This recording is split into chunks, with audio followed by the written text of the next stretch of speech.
హైదరాబాద్లోని Srirama catering services సంస్థ తయారు చేసిన 1265 కిలోగ్రాముల లడ్డు అయోధ్యలోని కార్ సేవక్పురం చేరింది. శ్రీరాముడికి సమర్పించేందుకు తాము ఈ లడ్డు సిద్ధం చేసినట్లు క్యాటరింగ్ సంస్థ యజమాని నాగభూషణరెడ్డి తెలిపారు.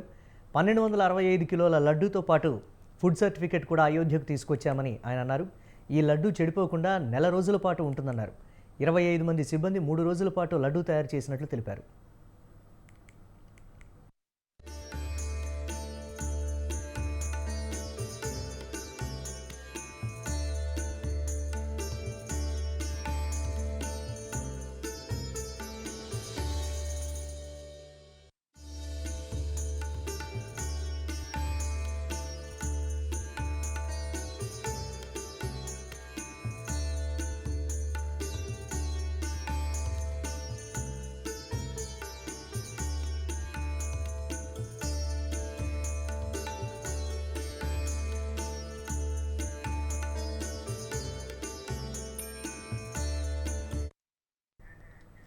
అయోధ్యకు సిక్కు భక్తులు పెద్ద ఎత్తున తరలివచ్చారు. అయోధ్య నగర వీధుల్లో భజనలతో అలరించారు. గురు గోవింద్ సింగ్ పుణ్యతిథి రామ ప్రాణప్రతిష్ఠ ఒకేసారి రావడంతో భక్తి శ్రద్ధలతో జరుపుకుంటున్నట్టు తెలిపారు. సిక్కులు హిందువులు వేర్వేరు కాదని ఒకరేనని పేర్కొన్నారు.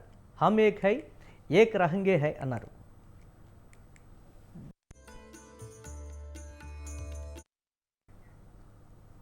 శ్రీరామ మందిరం పుణ్యమాని అపూర్వ నగరంగా తీర్చిదిద్దుకున్న అయోధ్యలో గత 6 నెలలుగా పర్యాటకం, ఆతిథ్యం, ప్రయాణ రంగాల్లో 20,000 మందికి కొత్తగా ఉద్యోగాలు వచ్చాయి.